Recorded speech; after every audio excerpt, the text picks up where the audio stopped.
A very good afternoon. You're watching the Midday News on Rajya Sabha television, where we get you the biggest developing news stories at the top of one.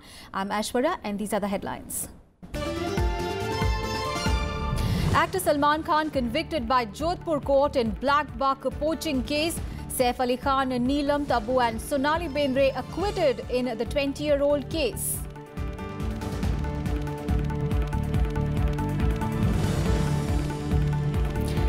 Chairman corrects Rajya Sabha records, clarifies that anti-graft bill taken up by the House yesterday was not passed by the Lok Sabha. Two newly elected members take oath in upper house. Proceedings adjourned till 2 p.m. after protests.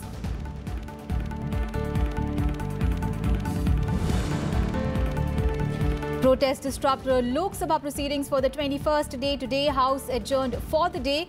Minister of State for Parliamentary Affairs disagrees with opposition suggestion for an extension of the session. NDA MPs to forego salary for 23 days of session.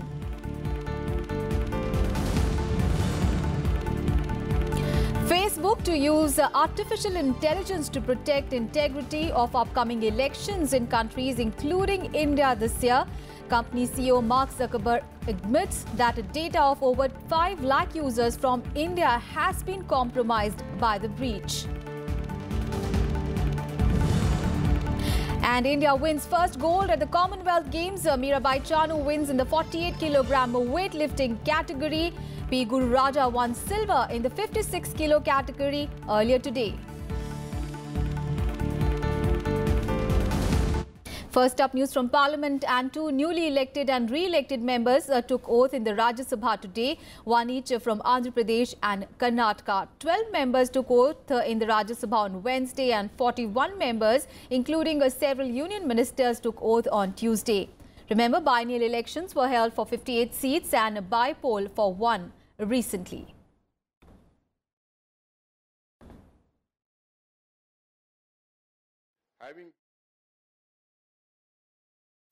And soon after the papers were laid on the table, Chairman allowed Trinamool Congress MP Sukhendu Shekhar Rao to raise a point of order.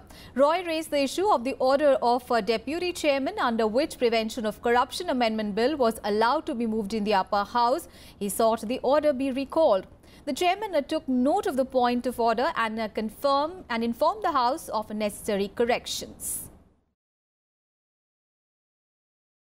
When this House reassembled yesterday at 3:30 p.m., the Deputy Chairman was on, Honourable Deputy Chairman was on the chair.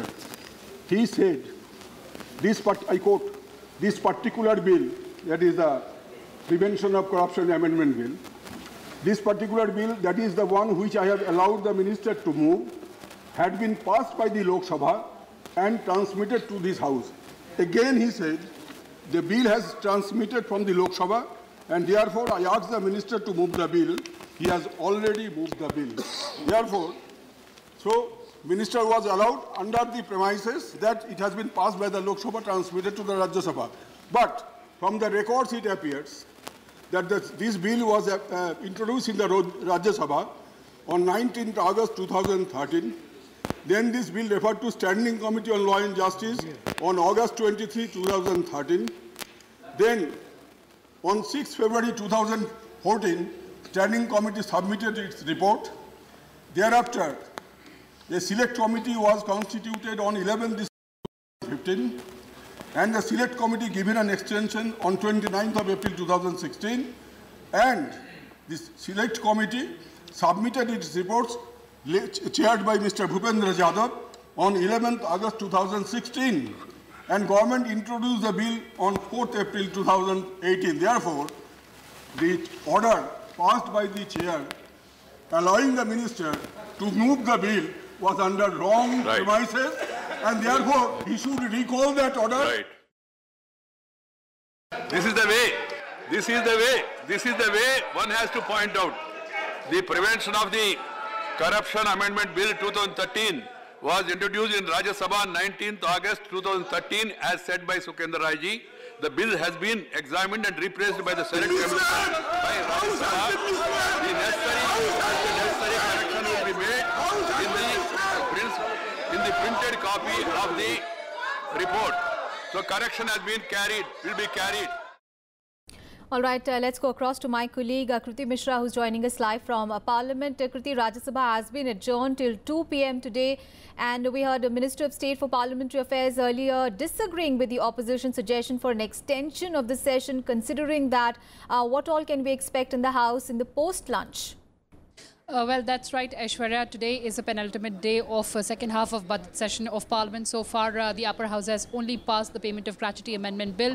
Today, there's heavy legislative agenda. There's short duration discussion on reported scams in some public sector banks and failure of banking regulators to check them. There are also important bills like the Prevention of Corruption Amendment Bill. There's Motor Vehicles Amendment Bill, the State Bank of India Repeal and Amendment Bill. Yesterday, we saw that the government was trying to ensure the passage of Prevention of Corruption Amendment Bill, but the bill could not be passed. So today, the government is hopeful that at least this bill, which is the anti-graft, which is anti-corruption crusade that the government is calling it, it is trying to get it passed in the Rajya Sabha. Aishwarya? And we understand, Kriti, that reports are saying that BJP is also going to hold a parliamentary party meeting on Friday. Can you confirm that for us? And in case that is happening, what will be the agenda of this meeting? Well, the BJP has been maintaining all throughout the second half of the budget session of Parliament and has been slamming the opposition for obstructing the proceedings of the House, both the Lok Sabha and Rajya Sabha. Yesterday, we saw that NDA MPs have decided to forgo their salary for 23 days of the ongoing session of Parliament. So certainly all these issues will be discussed. Aishwarya? All right, Kriti, you stay with us. We also will come back to you for more updates on whatever is happening in Lok Sabha. Meanwhile, MOS Parliamentary Affairs Vijay Goyal today targeted the opposition for saying that it is not adverse to an extension of the session of Parliament. Speaking to Rajya Sabha television, he said that though the decision to extend the session will lie with the chairman and the speaker, he is not in favour of it, as there is no guarantee that the opposition will allow the House to function. Joining me is MOS Parliamentary Affairs, Mr. Vijay Goyal. Sir, last day of second half of the budget session of Parliament, because tomorrow, of course, Friday, it is the day for transaction of private members' bill. And today, again, we saw disruptions. देखिए, ये बड़ी चिंता की बात है और हम सब के लिए भी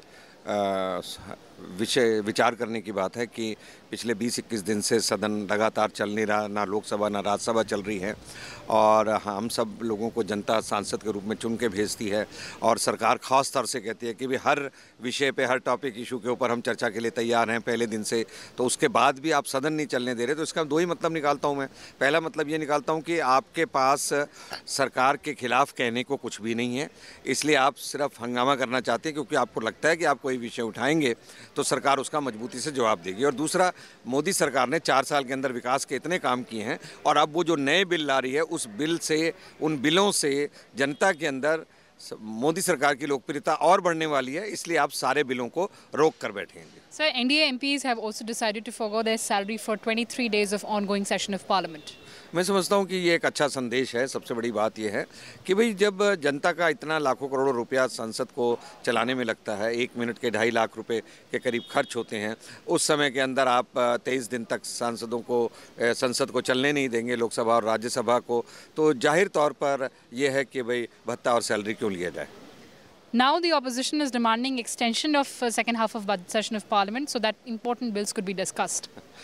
23 दिन तक उन्होंने सदन को चलने नहीं दिया और अब वो चाहते हैं कि पार्लियामेंट को एक्सटेंड किया जाए, तो जनता क्या कहेगी कि भाई आप क्या भत्ता सैलरी के लिए एक्सटेंड कर रहे हैं क्या, या इस बात की गारंटी है क्या कि आप फिर उसके बाद सदन को चलने देंगे। तो मैं समझता हूँ उनको चेयरमैन और स्पीकर को कहना चाहिए कि हाँ, हमने अब तक जो किया उसके लिए हम माफ़ी मांगते हैं और आगे इसके लिए हम आपको अश्योर करते हैं कि हाउस को हम चलने देंगे और महत्वपूर्ण बिलों को हम पास करेंगे। किंतु मैं समझता हूँ फिर वो नॉन इश्यूज़ को इश्यूज़ करके लाएंगे और इसी तरह से वेल में हंगामा होगा, इसी तरीके से प्ले कार्ड दिखाएंगे। अब it is up to the chairman and speaker to extend the house और नॉट, तो ये तो वो देखेंगे, पर मुझे नहीं लगता कि उनकी इस डिमांड में तब दम है जबकि वो हाउस को पिछले 20-21 दिन से चलने नहीं दे रहे थे। Right. Thank you so much for talking to Rajya Sabha Television. Reporting from Parliament with camera person Jitendra Negi, I'm Kriti Mishra for Rajya Sabha Television. And Lok Sabha proceedings were washed out for the day yet again. The United Opposition members raised a protest in the House after Parliamentary Affairs Minister Anand Kumar blamed the Congress for stalemate in Parliament. Speaker Sumitra Mahajan informed the House that the names taken by Anand Kumar will not go on record. Earlier, Leader of Congress in Lok Sabha Mallikarjun Kharge informed the House that opposition wants to hold discussion on important issues. Amid a slogan chanting, the Speaker informed the House that no confidence motions would not be taken up as the House was not in order. The question hour was also suspended due to protests by the AIADMK members demanding the formation of Kaveri Management Board. Let's go across to Kriti Mishra once again. Kriti, it is, of course, it was the penultimate day of the budget session again, and that gone with Lok Sabha not transacting any business. The House was adjourned for the day.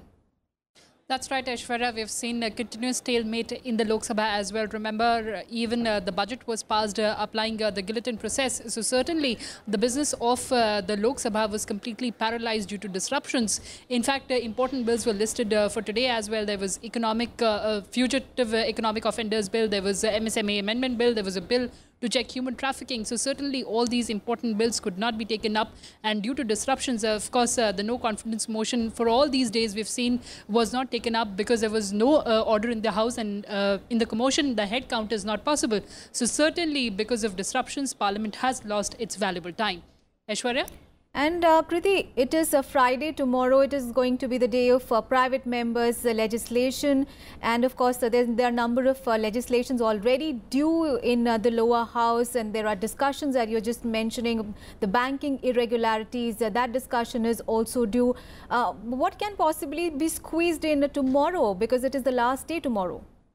Well, it is the last day tomorrow, and the government has maintained all this while that it is ready for discussion on all the issues. In fact, Chairman in the Rajya Sabha and Speaker in the Lok Sabha, they've also reiterated that they'll allow discussion on all the issues. In fact, opposition also has claimed that it wants to discuss the issues. It has also demanded extension of budget session of Parliament. But the government has clearly said today that all these days, for 23 days, the opposition members did not allow the House to function, and now they have no premise demanding extension of House. So certainly the government, in fact, today in the Rajya Sabha, will try to push a few bills in the Lok Sabha tomorrow. It remains to be seen, because Friday is the day for transaction of private members' business. Aishwarya? All right, Kriti. Thank you so much for all the updates from Parliament there. Let's get to some other news now. Actor Salman has been convicted in the killing of 2 black bucks near Jodhpur in Rajasthan nearly 20 years ago. The 52-year-old actor was found guilty of hunting black bucks in Kankani village near Jodhpur while working on a film in 1998. The court, however, acquitted all the other accused actors, Saif Ali Khan, Tabu Neelam and Sonali Bendre. Public prosecutor Bhavani Singh Bhatti had said that all of them were in a gypsy car that night with Salman in the driving seat. He also said that when Salman spotted a herd of black bucks, he shot at them and killed 2 of them. The final arguments of the case were completed in the trial court on 28th of March, after which Chief Judicial Magistrate Dev Kumar Khatri had reserved the judgment. The black buck is an endangered species and is protected under the Indian Wildlife Act. Wild life act का जो case Salman व अन्य अभियुक्तगण के विरुद्ध था, उसमें सलमान खान को दोषी घोषित कर दिया गया है और अन्य अभियुक्तगण को संदेह का लाभ देकर बरी किया गया है। सजा के बिंदु पर अभियोजन को व मुलजिम को सुन लिया गया है और अभी तक सजा सुनाई नहीं है, रिजर्व रखा है। First of all, the court said that Salman Khan is convicted under Section 9/51 of the Wildlife Protection Act, and so far as the other accused persons are concerned, they all have been acquitted. And in Midday News, we'll take a very short break. We'll be back with more news. Stay with us.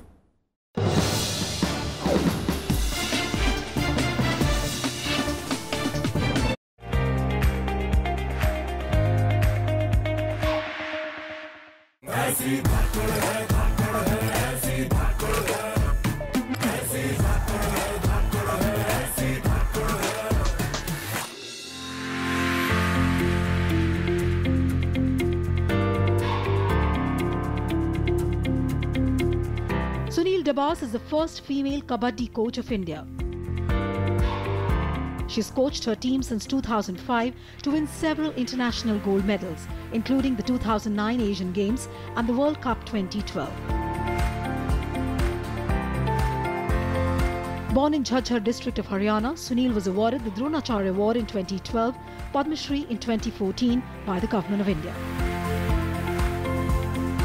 She is an associate professor and the head of the Department of Physical Education at Dronacharya Government Postgraduate College, Gurgaon. She has been honoured with the First Lady Award by the President of India in 2018.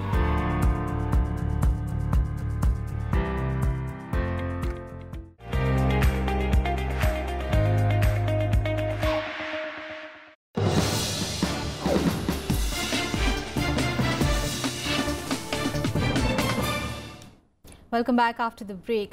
And on the second day of his two-day tour to Odisha, BJP President Amit Shah hit out at Chief Minister Naveen Patnaik in Balangir district.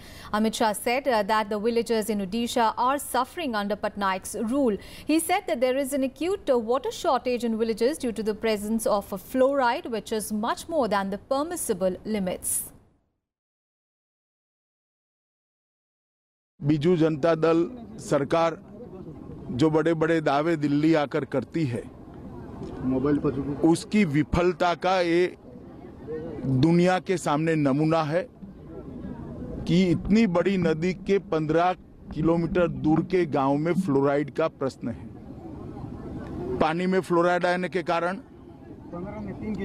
युवा अकाल वृद्ध हो रहे हैं, युवाओं के भी बाल सफेद है, दांत बिगड़ रहे हैं, हड्डियां गल रही हैं। And news from the south of the country, the DMK-led opposition is observing a statewide bandh in Tamil Nadu today over the centre's failure to constitute a Kaveri Management Board. DMK working president M.K. Stalin, who was leading the protest from Chennai, was detained by the police. Tamil Nadu Congress Committee President, DMK leader K. Veeramani and VCK leader also were accompanying Stalin.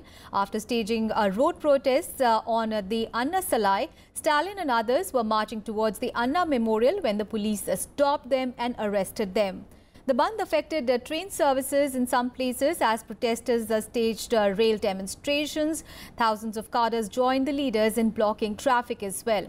However, banks, pharmacies, hospitals and schools remained open. The protesters blocked the main road in all the other cities and towns, including Chennai and the Kaveri Delta districts of Tiruchirappalli and Thanjavur as well.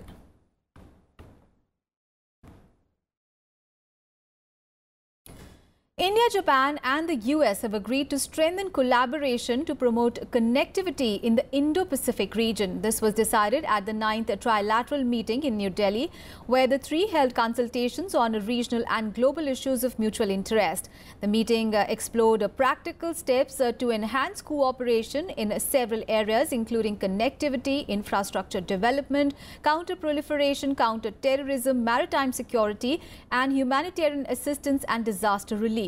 The officials also reviewed the outcomes of the Trilateral Infrastructure Working Group that met in Washington in February and agreed to continue to collaborate.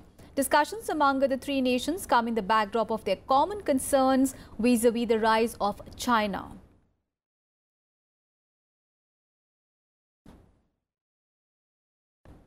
And India says it is managing the complexities in its relationship with China, even as it seeks to make progress within the framework of a broader developmental partnership. Defence Minister Nirmala Sitharaman said this while addressing the 7th Moscow Conference on International Security in Moscow. Sitharaman also expressed concerns over the resurgence of territorial disputes in the maritime domain in the Indo-Pacific region. She also said that Indo-Pacific region was the most dynamic engine of the global economy. Sitharaman also met her Chinese counterpart Wei Fenghe on the sidelines of the conference. They are understood to have exchanged views on bilateral issues, particularly on the situation along the nearly 4,000-kilometer border between the two countries. Sitharaman herself tweeted a picture of her meeting with Wei. Troops of India and China, remember, were locked in a 73-day-long standoff in Doklam from 16th of June 2017, and the face-off had ended on 28th of August. We continue to manage the complexities in the Indo-China relationship, even as we seek to make progress, within the framework of a broader developmental partnership. India is also working with ASEAN countries and other partners to build a regional architecture that is open, balanced, and ensures sovereignty and security of all countries. And External Affairs Minister Sushma Swaraj is participating in the Non-Aligned Movement Mid-Term Ministerial Conference in Azerbaijan's capital, Baku. The meeting is being held under the theme of promoting international peace and security for sustainable development. Ahead of the meet, MEA has said that as a founding member of NAM, India is committed to the purposes and principles of the movement. It further added that India's participation in the meeting underlines our continued active and constructive engagement within the movement with a view to further strengthen solidarity and cooperation among its member states. The NAM, which was founded in 1961, is a group of countries that were not associated with the then two major world powers, the US and the Soviet Union. Earlier, Sushma Swaraj held bilateral meetings with Azeri leadership to give greater momentum to the bilateral ties.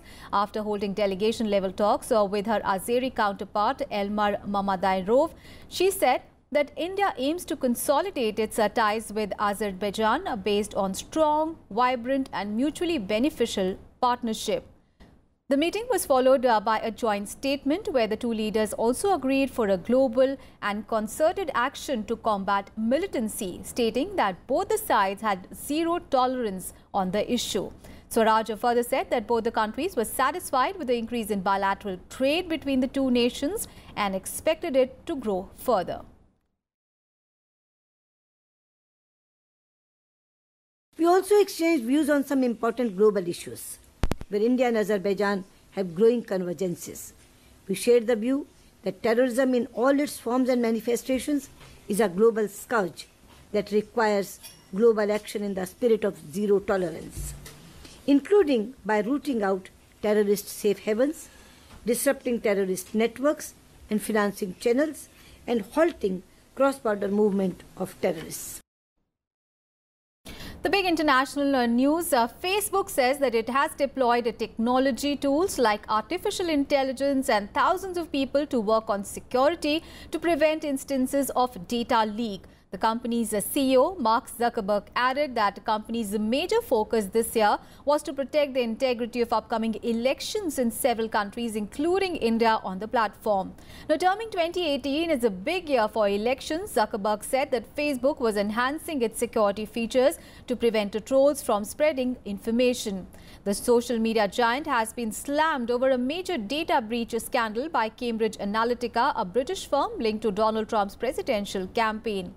The statement by Zuckerberg comes a day after Facebook admitted that the data of up to 87 million people was improperly shared with political consultancy Cambridge Analytica, which is up from a previous estimate of 50 million.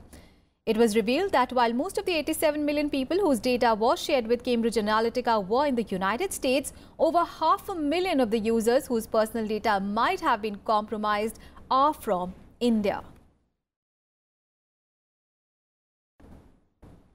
And on to sports, it has been a very productive day for Indian weightlifters at the Commonwealth Games, with India securing a gold and a silver in the sport today. In a remarkable performance, weightlifter Mirabai Chanu won the first medal, that is the gold medal for the country in the 48 kilogram weightlifting category.